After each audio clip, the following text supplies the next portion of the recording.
Which company won 2013? Sony, Nintendo, or Microsoft? Welcome back to the review space, and today I'm going to compare which gaming company out of the big three took 2013. Which one is overall the winner? Alright, let's take a look at sales. Alright, according to VG charts, for the next-gen systems, the Wii U is currently at 4.5 million with a strong 51.6% market share. So they have over half of the percentage out of the entire next-gen systems.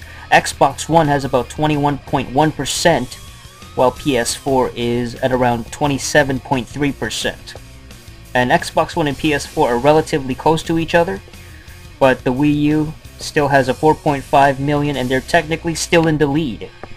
Last generation systems, PS3 ultimately outsold the 360 by 81.2 million compared to 80 million of the 360, but the percentage is actually really close. It's 31% for the PS3 market share versus the 360's 30.6. Although the Wii remained on top out of all the last gen systems with 100.4 million and around 38.4% in the 7th generation home console market. However, it's important to note that the Wii itself sold very little compared to its peak years over the course of 2013. The Wii sales grew only about 1% since the end of 2012. In handheld, the 3DS sold 39.6 million and has a market share of around 85.6%, completely dominating the PS Vita's market share, only about 14.4% with the Vita. Vita has about 6.7 million sales. If you even want to get into it, the DS, the original DS, along with its other models, has about 153.7 million, while the PSP is around 80.4 million. So yes, technically as of right now, the PlayStation Portable in all its models has outsold the 360. Pretty crazy. The winner as far as sales would easily go to Nintendo. So Nintendo takes the sales aspect. Alright, let's go with reputation. Fan perception and the public perception is really key in this industry, in the gaming business, when it comes to consumer choice and how this affects sales. Alright, for example, the PlayStation 4, they held their event in February earlier this year, but never really showed the console itself, which was the biggest criticism regarding that event. Microsoft, on the other hand, had their Xbox One reveal event in May. They did show the console, but they kind of embarrassed themselves in a big way by announcing that they're going to have all kinds of limitations and restrictions regarding the used games. And they gotta have the 24-hour logins, and that just irked a lot of the fan base. E3 2013 came in, and Sony just absolutely destroyed the XBO along with the subsequent ad campaign that they showed. They completely own Microsoft's used policies and restrictions. Nintendo, on the other hand, did not have a big E3 event. Instead, they kind of just played the background. They had these smaller venues and events throughout the first, 2/3 of 2013. They were pretty much quiet about everything. They had a constant reputation of not having really any games on the Wii U, no big releases. They even apologized for lacking software throughout the year. The PS Vita itself kept a really low profile with very little sales as well, and not really a lot of games. The 3DS is perceived to have much higher sales because of its large following and the big DS fanbase that carried over.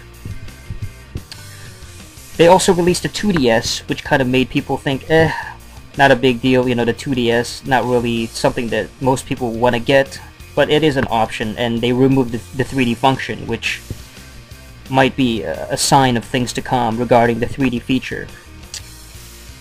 So Sony built up a huge buzz regarding the PS4 in 2013, and were even leading 2-1 in pre-orders against the Xbox One.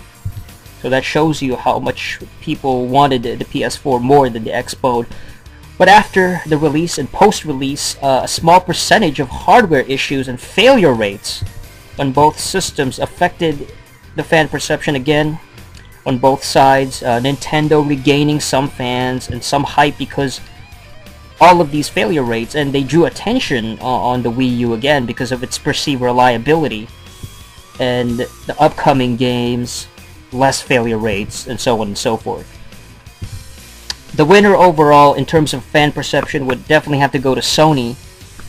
They had a big buzz with the PS4. They completely embarrassed Microsoft, and this really led to just about every successful thing they were able to achieve with the PS3, particularly outselling the Xbox 360, and ultimately the PS4 still outselling the Xbox One, even if just by a small margin.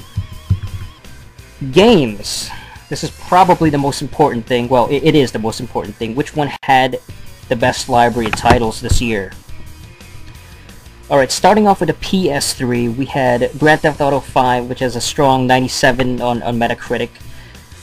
Actually, The Last of Us has a 95, Bioshock Infinite has a 94, Metal Gear Solid Legacy Collection has a 93, and Rayman Legends has 91. These are the highest rated Metascore games for the PS3 this year. The 360, on the other hand, has a few titles as well. It's more of the same. GTA 5 at 98, Bioshock Infinite at 93, and Rayman Legends at 90. 3DS has a couple of games in the 90s, Fire Emblem Awakening and Link Between Worlds. Wii U actually did pretty well, I mean, considering everything. Mario 3D World, 93, Rayman Legends, Wind Waker HD, and Skylanders Swap Force even got a 92.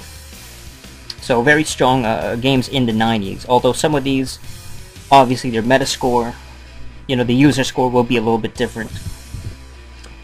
For the PS4, only one game got over 90, which is Flower, an old game, has a 91. On the Vita, Limbo, another old game, has an 89, and failed to reach any game over 90 this particular year.